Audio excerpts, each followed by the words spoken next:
Good evening, and I'm very honoured and very proud to be awarded this prestigious award. Thank you, Sam, and everybody at Capital Football. I don't take it lightly. It means a lot to me, I've always made sure that wherever I've played in the world, whether it was in other places in Australia or overseas, I always carried Canberra on my back or shoulders, and was always very proud of being from Canberra. Obviously, I was born here. My first club was Bell South. I went on to play for Narrabundah, then Canberra City, which was an old National Soccer League club, and from there I went to the AOS and then to Spain.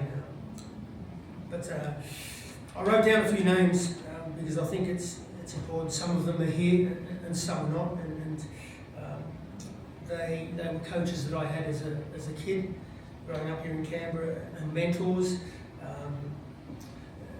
Cito Gonzalez, my uncle Luis Arranz, Stuart Devlin, Les B, Vic Fernandez Sr., Gabby Wilk, the AOS Jimmy Shoulder and Ron Smith, and Socceroo legend Johnny Warren, who at around age 15 told me that the Socceroos needed people like me, and convinced myself and my parents to not want to be a Canberra Raider and play rugby league for Australia and go towards football and becoming a Socceroo. So, they were really important in those developing years in Canberra. I've travelled around the world a lot, whether I've been away or here. I've had three great friends here in Canberra that have always been fantastic supporters of mine and advocates in good times and bad, and they deserve a special mention.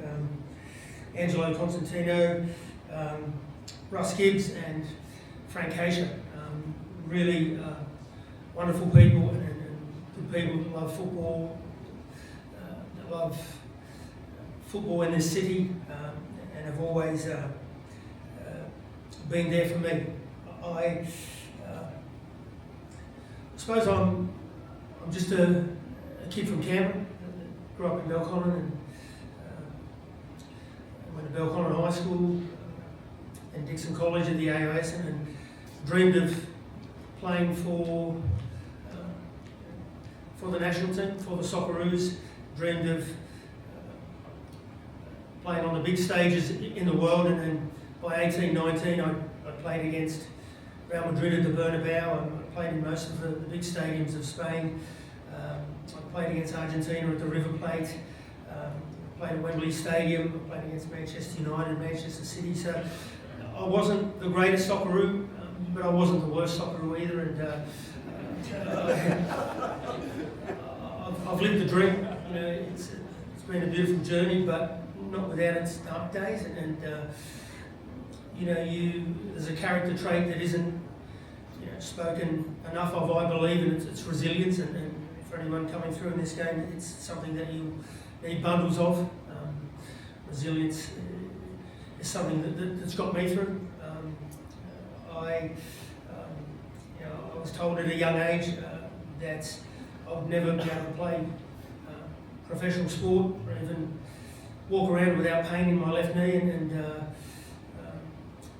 still have a lot of pain in my left knee, and probably own shares in ibuprofen, and I've taken so many.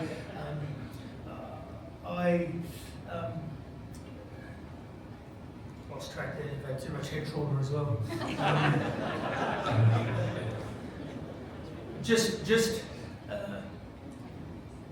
Just want to tell everybody in this room that I then was out of football for a while, and a couple of years ago I joined the Central Coast Mariners, and we went on to win 2 grand finals and an Asian treble.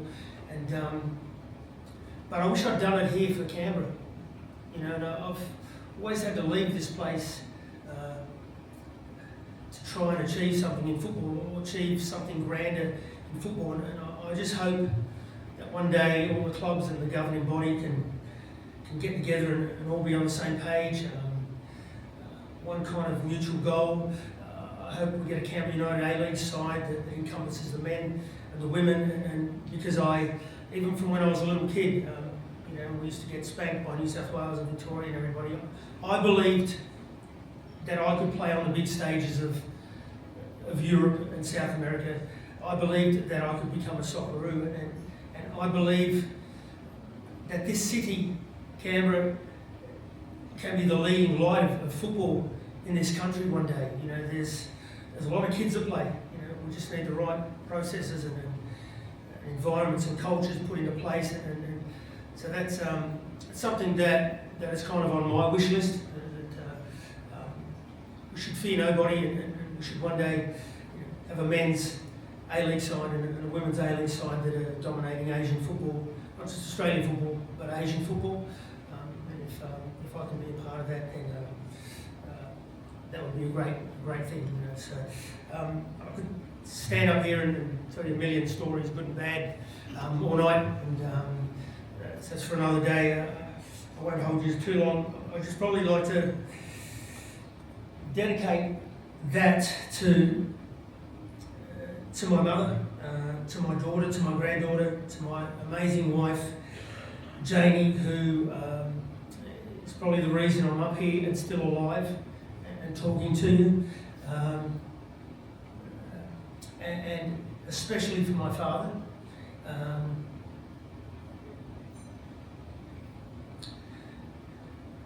This one's for him. He's a good man, helped me a lot. He'd be really happy tonight, and I wish he was here. Thank you.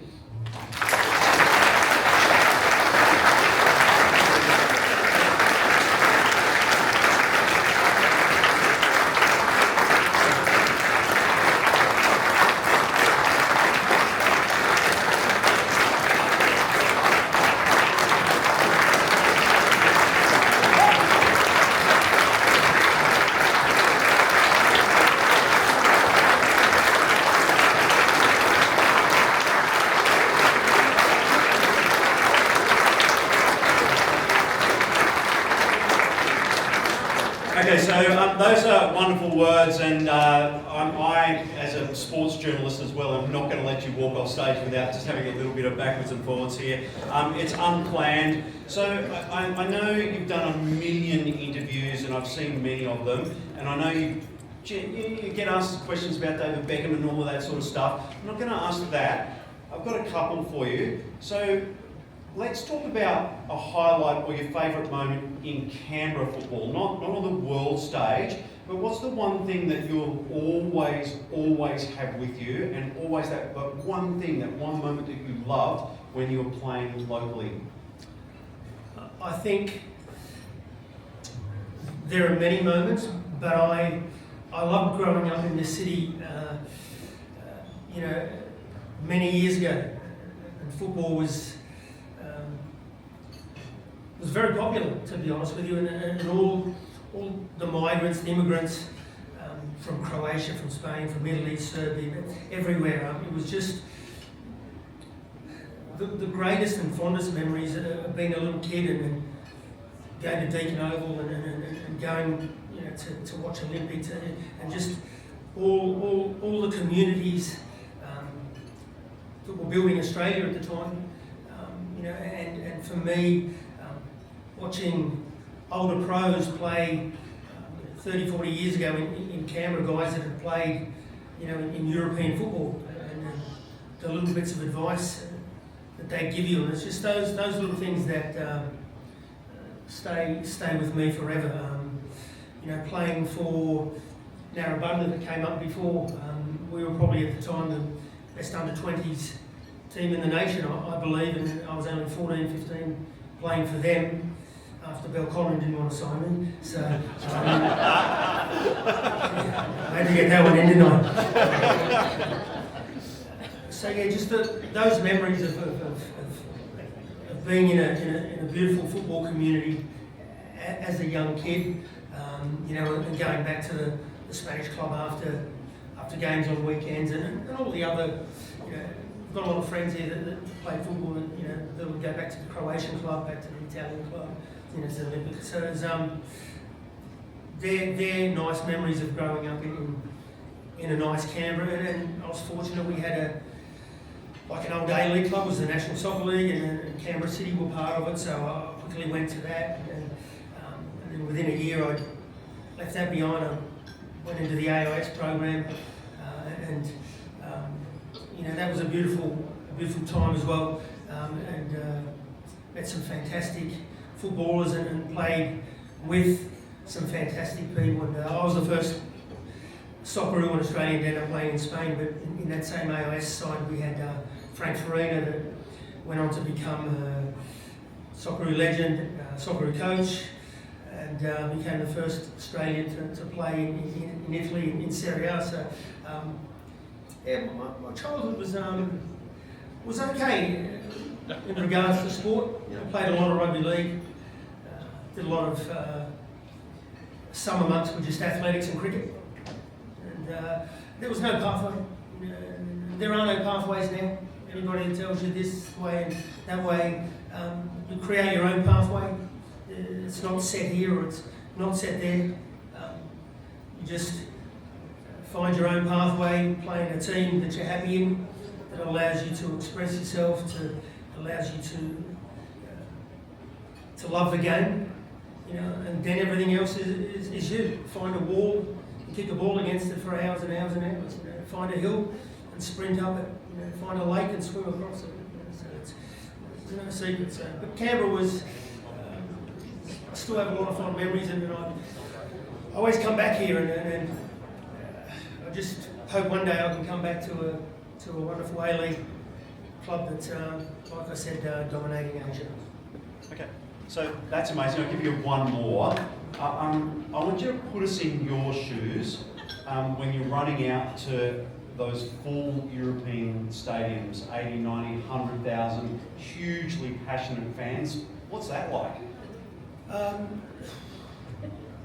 Becomes normal after a while, and look, I went from playing here at the AIS to being recruited by Vicente Del Bosque, that became Real Madrid manager, and within a year playing at the AIS, I was playing at the Bernal, and my mum and dad had just come over. It was the first time they'd gone back to Spain in a quarter of a century, you know, after having to leave the place, you know, through poverty and stuff. So that was a big moment, and then playing at Valencia Stadium, you know, full crowd, my parents watching it, and it just, at times I found more peace in front of 70, 80,000 people playing in the stadium than in real life sometimes.